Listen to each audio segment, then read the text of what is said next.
नमस्कार, प्रियजन में एक बार फिर आपका स्वागत है। जैसा कि आप जानते हैं, हम शिक्षा विभाग के सेगमेंट को बहुत अच्छे से कवर करते हैं। हमारे साथ में मौजूद हैं शिक्षा विभाग की बैकबोन माने जाने वाले विजय मांडलेकर जी।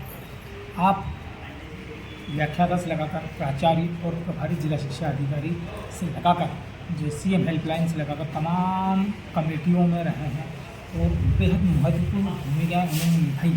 और देखते हैं उनसे, पूछते हैं कैसा करें। सर नमस्कार, प्रियजन में आपका स्वागत है।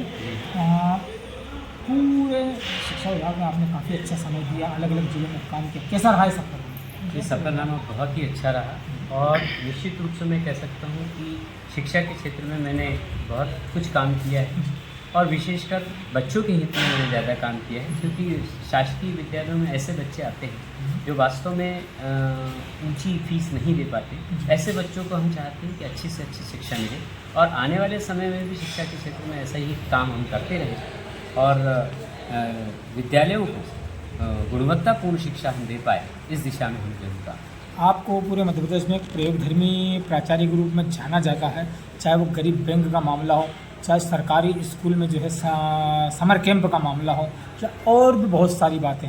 इसके अलावा राजनीतिक क्षेत्र में अपन देखते हैं कि स्कूलों में बहुत मतलब हस्तक्षेप रहता है प्रॉपर्टी, लेकिन आपको हमेशा सपोर्ट करें। आखिर ये तीनों चीज़ों की का रहस्य क्या है?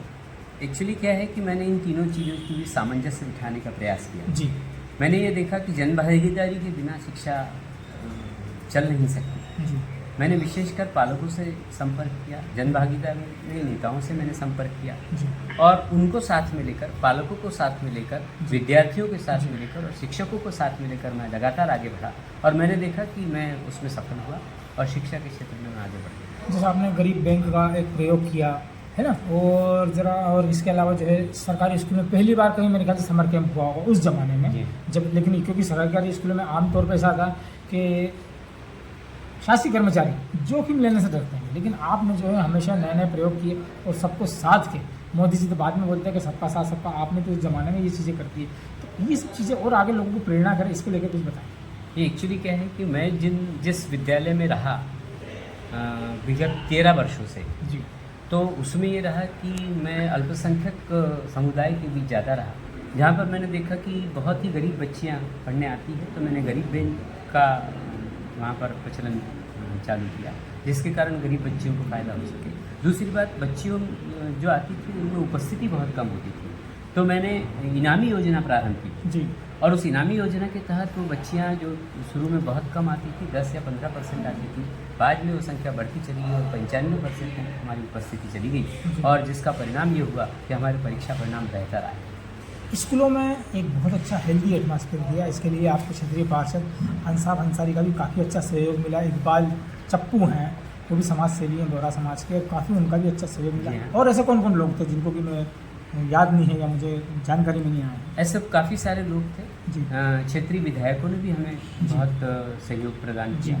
हम जब भी उनके पास गए विद्यालय की कोई बात लेकर, तो उन्होंने पूरा सहयोग किया और विद्यालय के लिए उन्होंने समर्पित भाव से काम करने की इच्छा जताई और हमेशा वो कहते रहे कि ऐसे प्राचार्यों का आना हमारे पास बहुत आवश्यक है कि वो विद्यालयों की समस्या रखें और हम उसका समाधान कर सकें। तो इस दिशा में मैंने समाजसेवी लोग, विशेषकर क्षेत्रीय पार्षद, क्षेत्रीय विधायक और क्षेत्र के अन्य जो गणमान्य नागरिक थे जिनकी उस क्षेत्र में काफ़ी अच्छी पकड़ थी, ऐसे लोगों को मैंने अपने साथ लिया और शिक्षा को आगे बढ़ाने का प्रयास किया। और मेरे उर्दू हाथीपाला से निकलने के उपरांत भी वहाँ पर 5 कमरे ऐसे हैं जो स्मार्ट क्लास के रूप में विकसित हो रहे हैं। तो मैं चाहूँगा कि आने वाले समय में जो भी प्राचार्य है वो उसको बहुत अच्छे से चलाए।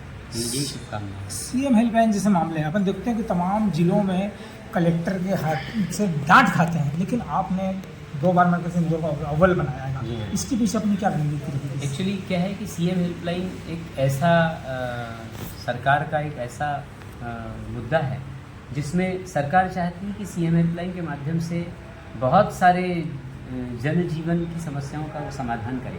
विशेषकर शिक्षा के क्षेत्र में सीएम हेल्पलाइन काफ़ी लगती है और मैंने देखा कि जब बहुत सारी सीएम हेल्पलाइन लगती है तो हम उसको संतुष्टिपूर्वक बंद करने का प्रयास करते हैं ताकि शिकायतकर्ता भी संतुष्ट हो जाए और अधिकारी भी संतुष्ट हो जाए।